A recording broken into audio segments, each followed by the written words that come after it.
ហេតុអីអាចធ្វើឲ្យគ្រប់គ្នាសើចបានតែមិនអាចធ្វើឲ្យខ្លួនឯងសើចបានហេតុអី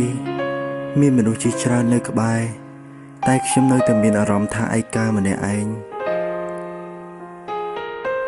ដឹងថាស្រាមិនមែនស្រួលលេបតែពេលខ្លះវាក៏អាចជួយដោះស្រាយនៅបញ្ហាផ្លូវចិត្តរបស់យើងបានម្ដងម្កាលដែរស្រាមានរសជាតិវិញពីបាំងលេបនឹងតែឆ្ងល់ហេតុអ្វីពេលខ្លាំង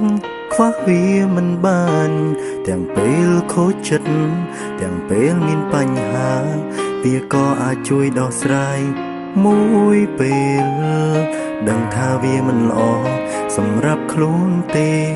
តែពេលឯកាម្នាក់ឯងតាអ្នកណាកំដរក្នុងចំណោមមិត្តភក្តិវាក៏ជាមិនដល់ល្អតែកុំដល់ខ្ញុំខូចចិត្តក្រុមពេល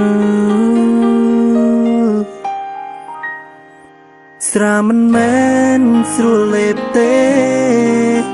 ផឹងម្ដងដឹងហើយពីបាក្នុងខ្លួនខ្លាំង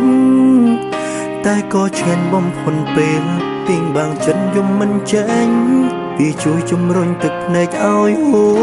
រទ្រាំស្រវឹងគ្រាន់ជាងទ្រាំពីបាចិត្តមិនសូវគិតច្រើនទៅចិនបេះដូងបានធូរបើសិនមនុស្សដែលនៅក្បែរចេញយល់ចិនកាន់តែល្អចេញថែគេហើយចេះលងផង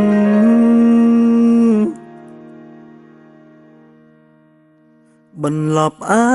រម្មណ៍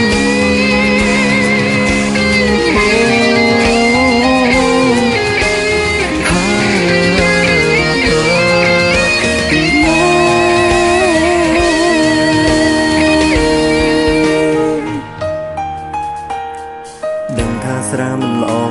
សម្រាប់ខ្លួនទេតែពេលឯកាម្នាក់ឯងតាអ្នកដើរកំដរក្នុងចំណោមមិត្តភក្តិវាក៏ជាមិនដល់ល្អតែកុំដល់ខ្ញុំខូចចិត្តក្រុមពេលស្រាមិនមែនស្រួលលេបទេផឹងម្ដងដឹងហើយពីបាក្នុងខ្លួនខ្លាំងតែក៏ឈានបំផុនពេលពីងបាំងចិនយំមិនចេញវាជួយជំរុញទឹកភ្នែកឲ្យហូរទ្រាំស្រវឹងគ្រាន់ជាងទ្រាំពីបាចិត្តមិនសូវគិតច្រើនទៅចិត្តបេះដូងបានធូរបើសិនមនុស្សដែលនៅក្បែរចេញយល់ចិនកាន់តែល្អចេញថែគេហើយចេះលងផងស្រាមិនមែនស្រួលលេបទេផឹងម្ដងដឹងហើយពីបាក្នុងខ្លួនខ្លាំង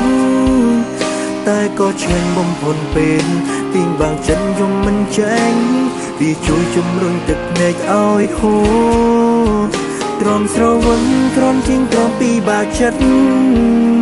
មិនសូវគិតច្រើនទៅចិនបេះដូងបានធូរបើសិនមនុស្សដែលនៅក្បែរចេញយកចិត្តកាន់តែល្អចេញថែគេហើយចេះលងផ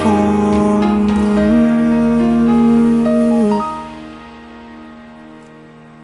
បន្លប់អារម្មណ៍